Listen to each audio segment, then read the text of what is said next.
Good morning all of you. नमस्कार शिक्षक साथियों। जैसा कि आप लोग को पता है कि नई नियमावली आ गई है। नई नियमावली के अंतर्गत अब तो यह स्पष्ट हो गया है कि विशिष्ट शिक्षकों की जो नई नियमावली आई है इसमें जो है आपको सक्षमता परीक्षा देनी होगी। क्योंकि नियमावली बन गई है, सक्षमता परीक्षा देनी है और हम लोग उससे डरते भी नहीं है। तो इसलिए जो है हमें सक्षमता परीक्षा देनी भी है।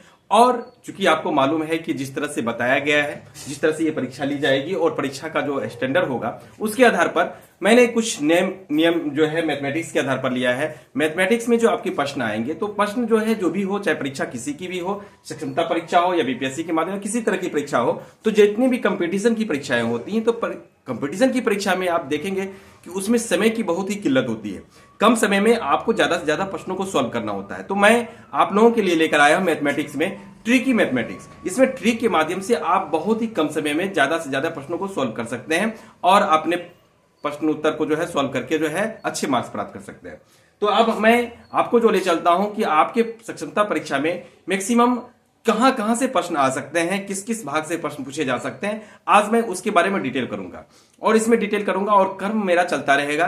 और मैं आपको जितना भी डिटेल करूंगा, जितने भी टॉपिक्स बताऊंगा, उन सारे टॉपिक्सों के बारे में जो है मैं एक एक करके व्याख्यान करूंगा। प्रत्येक वीडियोज में जो है, प्रत्येक वीडियो में मेरे एक एक प्रश्न के जो है जितने टॉपिक्स हैं सबके प्रश्नों का जो है एक एक समाधान करता हुआ चलता रहूंगा। और बहुत सारे आपको जो कहीं कोई परेशानी नहीं होगी, सिर्फ मेरे वीडियो को आप देखते रहेंगे और आगे बढ़ते रहेंगे, कहीं कोई दिक्कत नहीं होगी। और सक्षमता परीक्षा को आपको हवा में उड़ा देना है, हवा में उड़ेगा भी। अब मैं देखता हूं कि मैं इसमें होता क्या है कि क्या क्या प्रश्न आ सकते हैं मैथमेटिक्स के जो और ये जो सक्षमता परीक्षा है इसमें किन किन प्रश्नों पर जो है कैसे कैसे प्रश्नों पर आधारित प्रश्न हो सकते हैं, ये हम लोग देखेंगे। तो पहला टॉपिक्स मेरा शुरू होता है और इसके अंतर्गत जो है हम लोग देखेंगे कि पहला है हमारा कि यहां पर हम लोग देखते हैं कि ये जो है आपका प्राकृत संख्याओं के योग पर आधारित प्रश्न। आपके प्राकृत संख्याओं के योग पर आधारित प्रश्न होंगे और मैं बताता चलूं कि मैं आपको प्राकृत संख्या के बारे में बताऊंगा और आपको प्राकृत संख्या के बारे में जानना भी चाहिए। प्राकृत संख्या किसे कहते हैं इसके बारे में मैं बताऊंगा आपको। पूर्ण संख्या किसे कहते हैं इसके बारे में मैं आपको वो चीज पढ़ाऊंगा। चूंकि मुझे अभी आपको विद्वान बनाना नहीं, आप लोग तो विद्वान स्वतः है, तो विद्वान बनाने की हमें जरूरत नहीं है। बस मैं आपको जो है वो चीज बताने का कोशिश करूंगा कि जो आपके सक्षमता परीक्षा में आएंगे। तो मैं आपको सिर्फ प्राकृत संख्या के बारे में, पूर्ण संख्या के बारे में रिमाइंड कर दूंगा, सम संख्या और विषम संख्या के बारे में रिमाइंड कर दूंगा। सिर्फ आपके जो बैठे हुए धूल है उसको थोड़ा सा उड़ाने का कोशिश करूंगा, बस जो आपके प्रश्न में आ सकते हैं, जो आपके एडजस्ट हो सकते हैं। तो यहां पर चलेंगे, प्राकृत संख्याओं के बारे में भी बताऊंगा। तो प्राकृत संख्या के योग पर आधारित प्रश्न होंगे आपके, जो प्राकृत संख्या है उसके योग कैसे किए जाते हैं इस पर आधारित ये प्रश्न हो सकते हैं आपके। तो ये पहला टॉपिक है। दूसरा टॉपिक आपका होगा कि संख्याओं के वर्गों एवं घनों के योग पर आधारित प्रश्न होंगे। संख्याओं के वर्गों एवं घनों के जो योग है, वर्ग और घन का जो योग होता है उस पर आधारित प्रश्न आपके पूछे जा सकते हैं। तीसरा टॉपिक है आपका कि योग अंतर और गुना पर आधारित प्रश्न होंगे। योग अंतर यानी कि जोड़ घटाव और गुना पर आधारित प्रश्न होंगे आपके।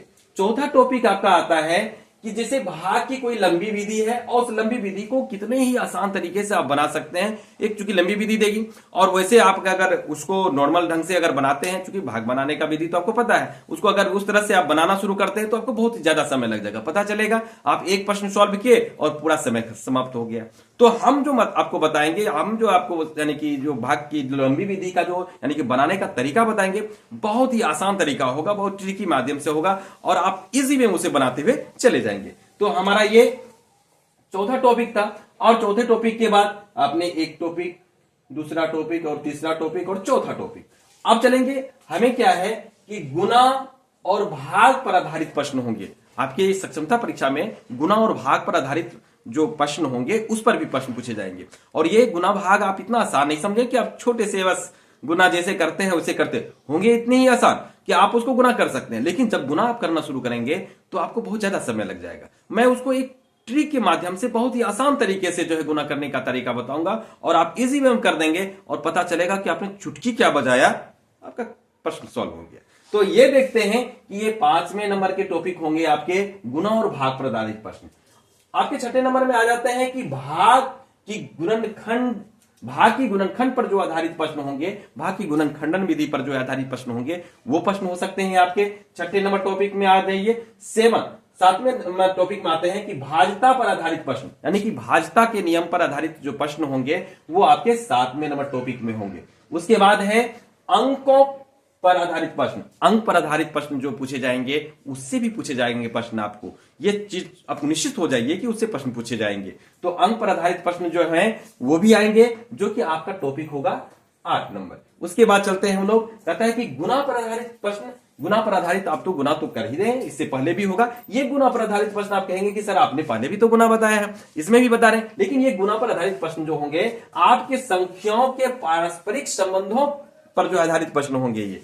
तो ऐसे भी ये टॉपिक आपका हो जाएगा 9 नंबर टॉपिक है आपका। चलते हैं 10वां नंबर टॉपिक में, ये कहता है जानवरों पर आधारित प्रश्न। जानवर पर आधारित प्रश्न होंगे, जानवरों का कैसा कैलकुलेशन होता है, क्या उसका मैथमेटिक्स टर्म होता है, जानवरों को कैसे हम कैलकुलेट करते हैं, यानी कि ये सारी चीजों को जो है आपको इस प्रश्न के अंतर्गत दिखाया जाएगा। ये सारे प्रश्न जो है आपको इतनी इजी में मैं बताऊंगा कि आपको लगेगा वाह क्या हो गया, ये तो चुटकी में बन गया, ये तो कोई जान ही नहीं है। लेकिन बहुत सारे हमारे शिक्षक हैं जिनके चूंकि पढ़ाई का तो समय तो अब है नहीं, आप बहुत सारे बच्चे को पढ़ा रहे हैं, लेकिन सबका अपना अपना पढ़ाने का तरीका है। एक विषय लेकर पढ़ा रहे हैं, कोई बहुत सारे विषय पढ़ा रहे हैं, लेकिन बहुत सारी ऐसी भी विषय है जिसे हम पढ़ा नहीं पाते हैं। तो ऐसी स्थिति में क्या होता है, उन्हें फिर से देखने के लिए हमें समय की जरूरत होती है। और मैं जो बताऊंगा आपको बहुत ही आसान तरीके से, आपको परीक्षा निकालने के लिए मैं बहुत जबरदस्त तरीका बताऊंगा। जो मेरे ट्रिक की विधि होंगी बहुत ही सरल होंगे, आप इसे देखेंगे। ये मेरा होगा 10 यानी कि 10वां नंबर टॉपिक होगा ये मेरा जानवरों पर आधारित प्रश्न।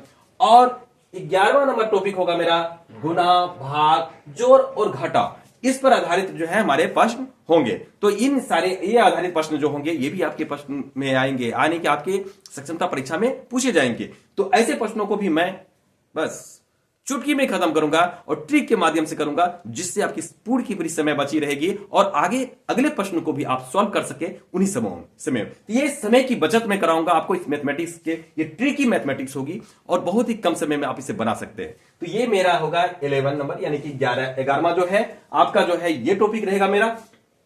नेक्स्ट चलते हैं हम लोग कि अब जो है हमारा होगा ये टॉपिक जो कि 12वां नंबर होगा।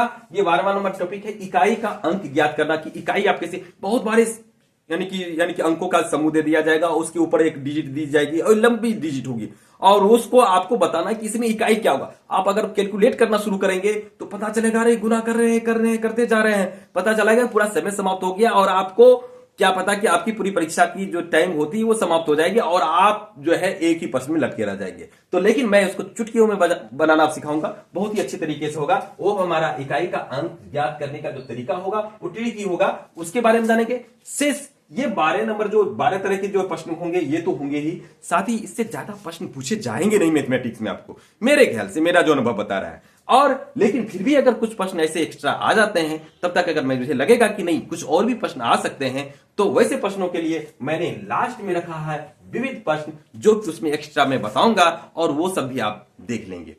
जय हिंद, नमस्कार, धन्यवाद।